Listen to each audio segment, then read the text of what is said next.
living. I don't have to have the air on. We are live. Flipping bonds with 2-year flipper. 2-year. It sounded, you know, I heard by the way, I guess later we can get into your revised summer schedule here. That's right. The 2-year flip went well for you, which was great. Today did. 10s and 5s. Yeah, I'm sure everyone's aware of you know, what happened last week with the predatory algo that's out there in the 2s, 5s, 10s. I didn't really see it that bad in the 30s and the ultras, but there's a new algo out there. We all saw it last roll. It happened on the last day, last roll, so the March roll or the end of February, where at like 2:20 in the afternoon they hit 250,000 5-years at one shot, took it down a full tick, and it was painful for a lot of traders, obviously, because everyone's on there overquoting, because for the most part the 5-year roll last February or whatever, last March, whatever you want to call the roll was, it was pretty much a 2-tick range, and it was like 400,000 on the bid, 500,000 on the offer, and they were just doing patty cake all day, buy 1,000, sell 1,000, and you know, you have enough stuff out there, you're picking up 80, 100 every time, every clip, and you know, all of a sudden, you know, you add up, you know, you look at the end of the day, and you know, it's a lot of money. You know, you built up, you don't really feel, it wasn't really trading, you know, because you're just providing liquidity out there. Well, when I saw that happen in the 5-year, or you know, after, I knew this stuff would happen, but most of the times these big clips have gone through the book a couple times before in the 10-year, the 5-year, the ultras. All these clips would always happen off hours, like not peak hours, being 7:20 a.m. Chicago time to 2 p.m. pit hours. So nobody would ever tag huge orders during there, because you never know what was laying in the weeds in the pit. Like somebody in the pit going, hey, you're going to sell them down there. Not only we're buying them, we're going to hold them bid, and you're going to, you know, you're going to set up every local. So, you know, that stuff would go on after, you know, off-peak hours. Well, this roll, they decided to do it during the day, and they tagged all of us. Everyone who plays, you know, it started the week before with the 90,000 lift in the 2-year. You know, people, I was fortunate enough not to be on that offer when they did that. And, you know, people lost 90,000 ticks, so you can do the math. You know, that's 45,000 big boy ticks. And, you know, so that's about $1.5 million bucks, right around there, somewhere in that neighborhood. So I got to keep an eye on another screen, because today was crazy in the 2 years. So that happened. You know, that started, and you know, everyone, you know, I justified that as, you know what, it's not really the roll. You know, the roll really doesn't start until that Memorial Day, or that Tuesday of the Memorial Day, and Tuesday to Thursday was the heavy lifting, Tuesday, Wednesday, Thursday, where you're going to see open interest just take it, you know, we're going to lose 10, 20, 30% of open interest in a day. So we all assume that, you know, we should all be good, and you know what, this predatory algo came in, and I got that from one of the traders I talked to. What this algo, that it was a predatory algo? Yeah, I mean, it had no, it wasn't there to provide liquidity. It wasn't there to roll out of a position. It was there to absolutely F every local out there, and they did a good job of it. They absolutely did. I'll get into the numbers that I kind of figured they made. So the setup in the 5-year last Tuesday was, I believe the offer was to Poppies, yes you can. The offer was at 24 1/4. We all loved it in the 5-year spread at the time. There was about 300,000 on the offer. We were all overquoting, and somebody goes up and buys a 20,000 lot. So now every local who's on that offer, we all sell. So now we're all short 400 or 500 spreads. What was on the bid at that time was about 18 to 20,000. Well, as soon as the 20,000 lot buy comes in, everyone's first reaction is to run to the bid and to join, not with just join what you're short, to overquote it, because, you know, the orders start coming in, sell 300, sell 400. So what the trader ended up doing, or this algo ended up doing, that we all saw, well, we didn't all see this happen until after the fact, is he sells a 500 lot when there's 100,000 there. So now everyone adjusts their size because they're like, okay, based on the numbers, based on math, this is what I need to get one on this. So he does another one, and then the second order is descending. Now it's only like a 388 lot. So now people all cancel the order. And I did the same thing. I canceled my orders, but I didn't put full up inventory in there. I left a good amount out there, not enough where I did get hurt on this trade, but it wasn't devastating to me. But now people are out there with 5, 6, 7,000 out of the 250,000 that's now on the bid that we knew 10 minutes before the 20,000 lot happened. There was only 20,000 there. Nobody wanted to buy the 4s. So what the Algo did was to give us all locals 20,000, so we would all we would all bid up the 24s, and lo and behold, about 9 minutes after the initial order, the guy came in. He hit 250,000 at 4. I mean, it was 4. It was trading 3.5 before you could blink. Nobody I know took a quarter tick loss on it. Everyone I know took a half a tick loss on it. I took a half a tick loss on half my position immediately.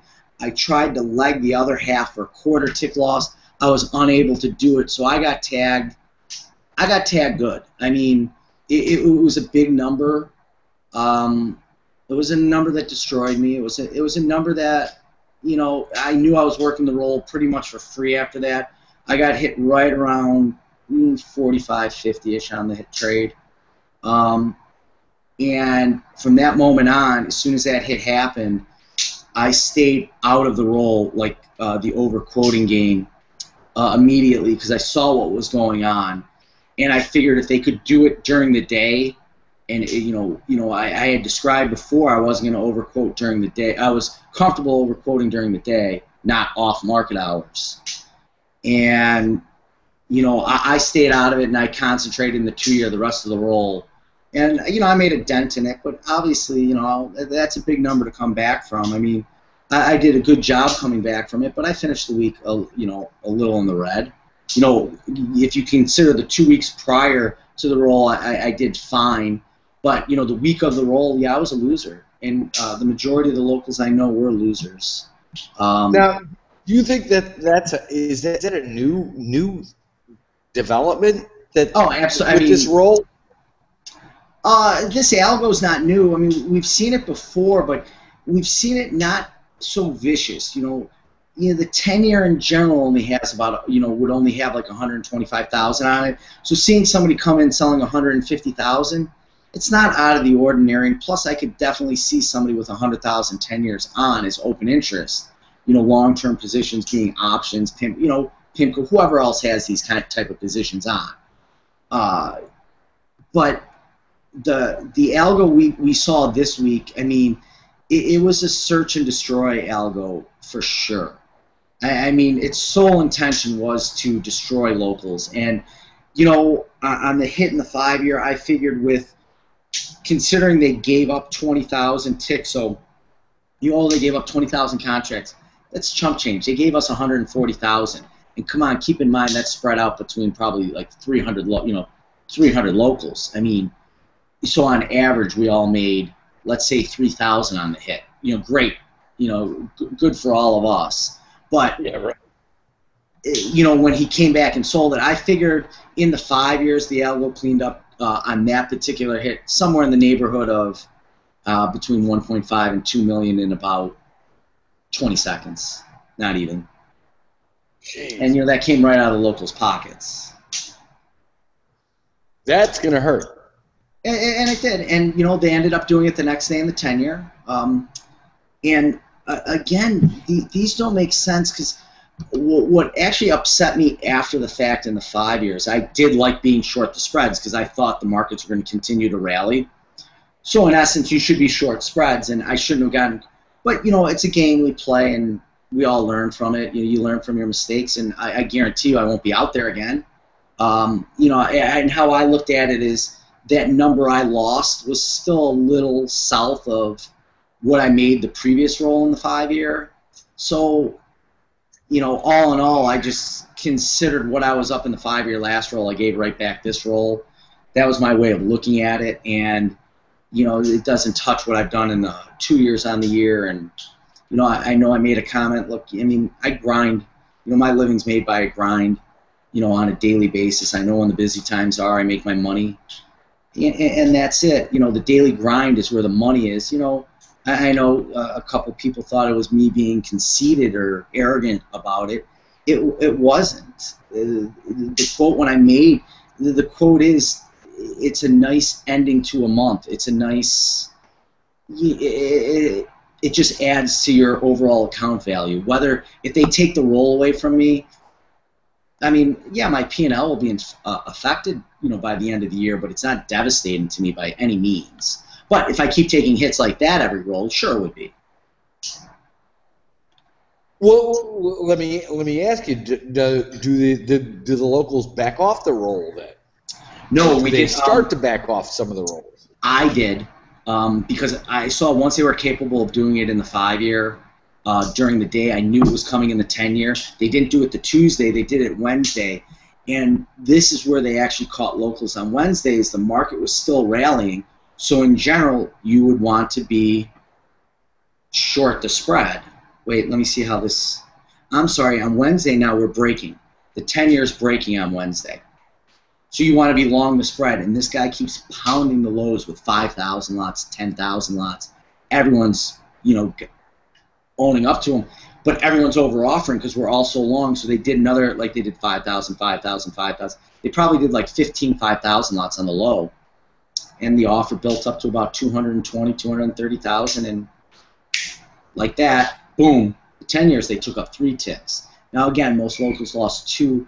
I was on that. I was playing the roll at the time, but I was long a small amount, not nearly as many as I wanted to be long.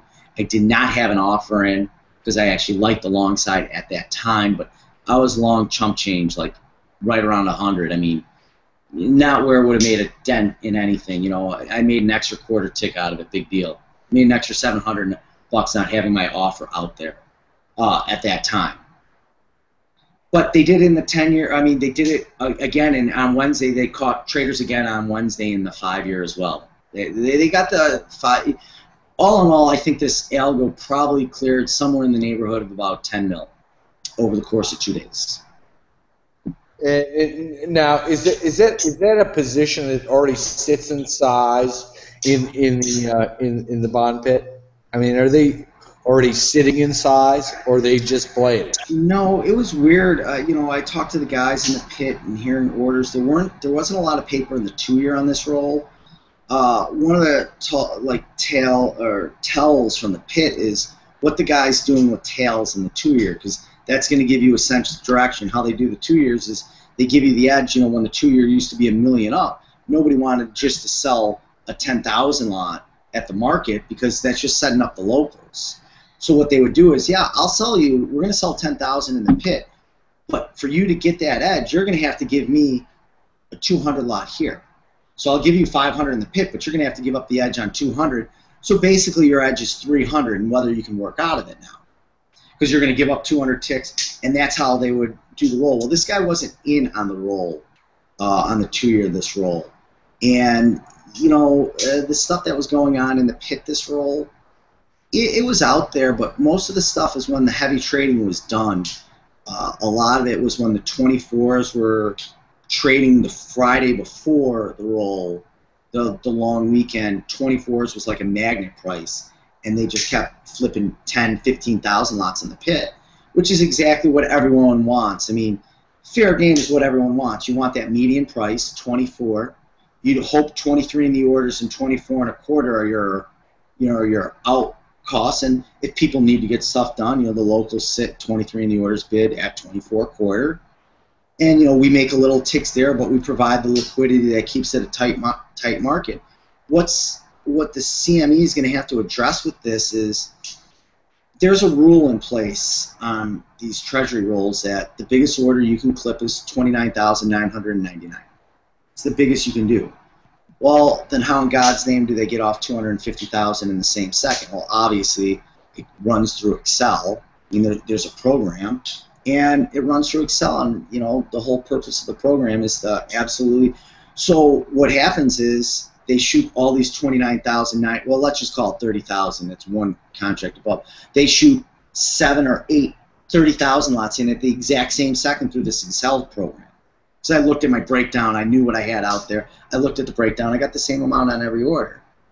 And I mean that happens. You know, we play a game, and it's a game. Don't kid yourself what we do, figuring out the overquoting. And, you know, that's part of the liquidity. The CME is going to have one or two options. One, they're going to have to make these orders illegal. I mean, because that really defeats the purpose, the predatory algo. Because it's not hurting the locals that really matters. That, you know, we make money. That's part of the game. It's they're destroying the liquidity for the roll. People aren't going to be able to move this stuff because no local is going to sit out there with size. So when the people legit have to move 30, 40, 50,000 contracts, where they have the locals willing to provide the liquidity because we can leg out of them, give us a shot. That's all we're asking. Give us a shot to leg out of them. Not to make on every stinking trade. I mean, you know, it's the roll. You know, in general, you're already doing double the contracts for a quarter tick, or you're trading half ticks in the 10-year, and now you're going for quarter ticks on the roll. That's a game we're willing to play. We're willing to try to leg it for a quarter tick. We'll provide the liquidity to give us a shot for a quarter tick. It doesn't have to be a winner. All we're looking for is, you know, an edge on a quarter tick.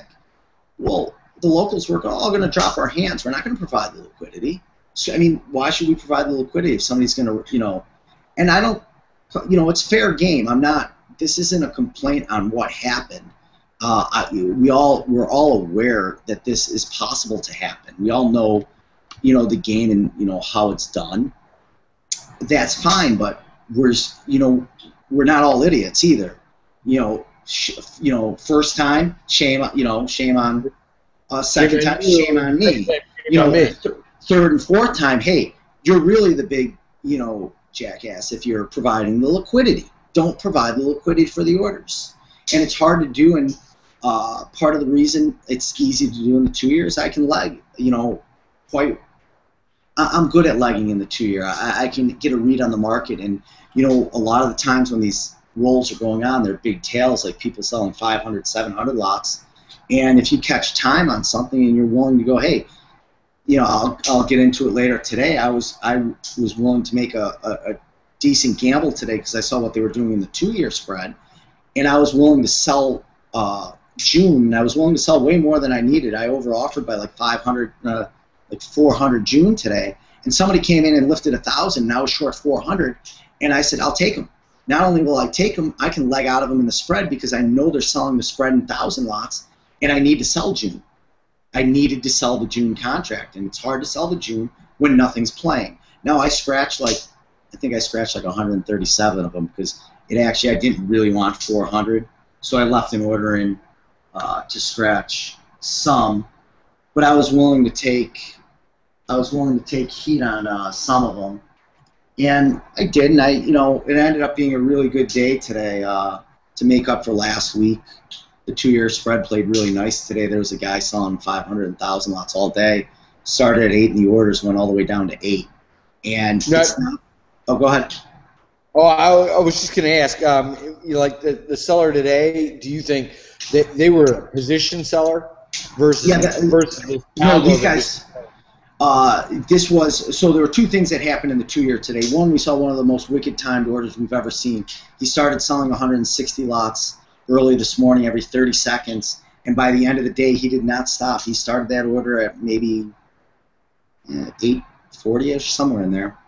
And he went all day, and by the end of the day at 2 o'clock when he stopped, it was down to 18 lots every 30 seconds. Wow. But now, while he was doing that, what it was doing is, while they were selling all the spreads, I was able to buy the spread at 8.5, you know, on my first set, and I was able to leg the spread and sell the spread at 9.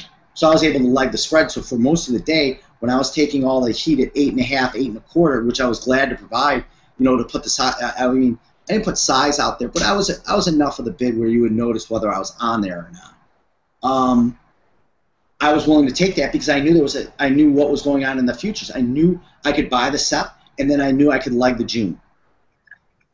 So I was getting a free look at the market. They were guaranteeing me a quarter tick, and I was getting a free look most of the day, where I was able to leg most of the spreads I put on today for a half tick, until you got to the very end of the day where they took the half tick away, and the only thing left was quarter ticks. But I was glad to provide that liquidity. You know, I'll always take the free look for a shot at a quarter tick. Sure, sure. I mean, you know that you know, I mean that makes life a little better. You know, before we go, I don't want to go too long, but I know that you have moved to your summer schedule, which I think is very important. Which I was taken aback at, but why don't you describe it? I got caught today because of the time seller. You know, I left for maybe like 10, 15 minutes after I got, I had a big position on, and I was able to turn it, and I took a quick 2-3 minute, you know, where I walked away. I had to deal with my builder architect situation for a little, which is so much fun. And I came back, and then I just didn't leave. I mean, I'm not going to leave when I see a timed order like that. I was going to leave as soon as he stopped. He never stopped.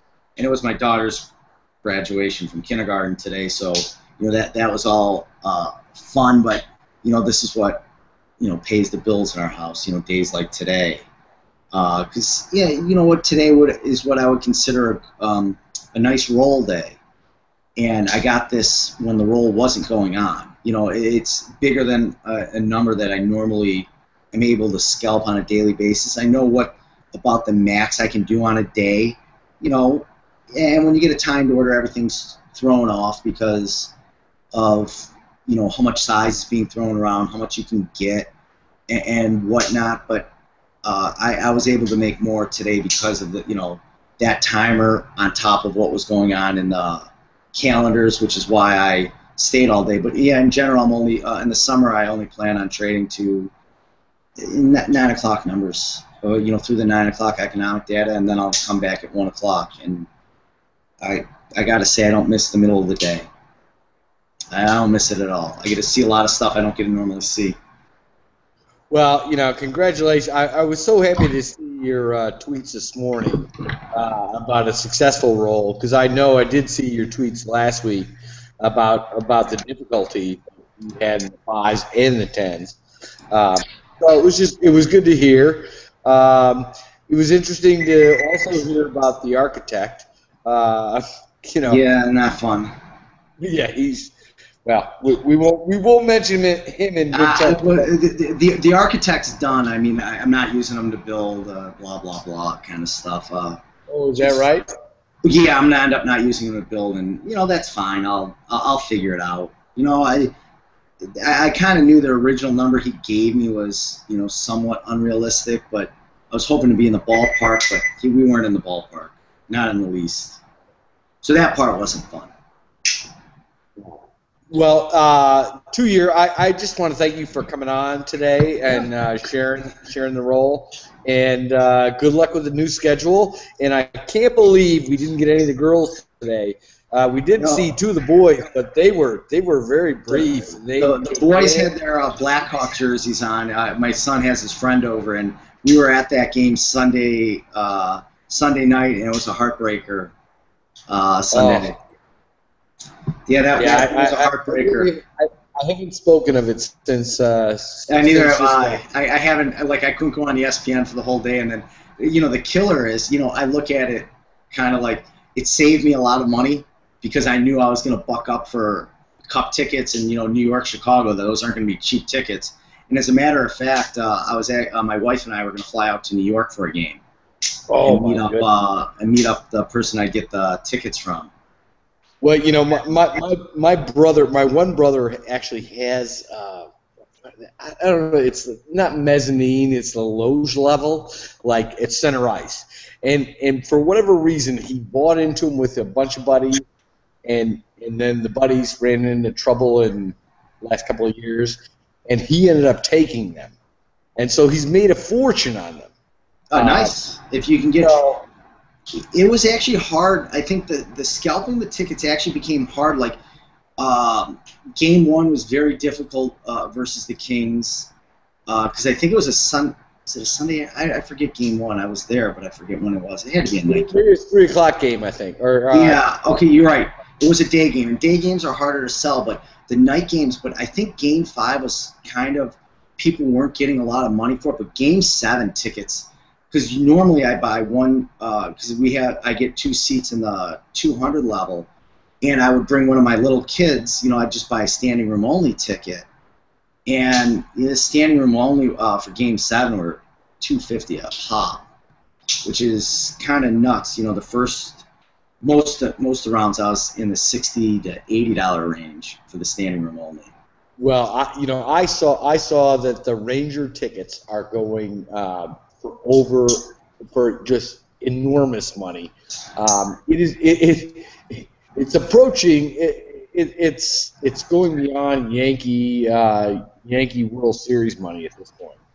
So it's interesting. Yeah, I could definitely see that. Because I'm seeing the close here to see if anyone does anything stupid. Yeah, because and especially, and plus you got New York, LA now. Anytime New York's in anything, they're going to bid tickets up. That's just how things are in New York. But yeah, in New York, Chicago would have made it really crazy town. Yeah. If it came down to those two, I actually think it would have been more expensive Chicago, New York than than New York, LA. Well, based on the ratings, what I saw, the ratings for Chicago for the final game were 22.4% in Chicago and 3.4% in LA. Yeah, Chicago's a hockey. Everyone likes hockey in Chicago, and it happens. The only other time you'll probably see TV like that, when you exclude the Bears here, is if the Cubs make the World Series, which I hope they never do. But no, stop it with that. It's just ingrained in me. I can't help it. But I will say this about the Cubs: if you're gonna suck, you might as well suck and get a #1 pick, because eventually those #1 picks, they add up, and you become the Tampa Bay Rays. And that ends up being a fact. They're going to build up enough of those, first picks. They're going to add up. They got the #4 pick this year, and they're outperforming. Their record's worse than what they probably should be based on the numbers. But if I'm the Cubs, I want the #1 pick. Now, you're not a South Sider, though, are you? Yeah. I grew up on the west side of Chicago, but everyone in my family, my whole family, loves the Cubs and the Bears, except my dad was a diehard Sox fan. He was always a diehard Sox fan, and my brother went to school at St. Norbert, and I just became a Packer fan as I got older. I love the Packers. Well, on that note, we're gonna. On that note, you'll see me back in like 6 weeks or something, like in the penalty box. So, Flipper, thanks so much for the education on the bonds. Yep. We'll talk next week. Yeah, absolutely.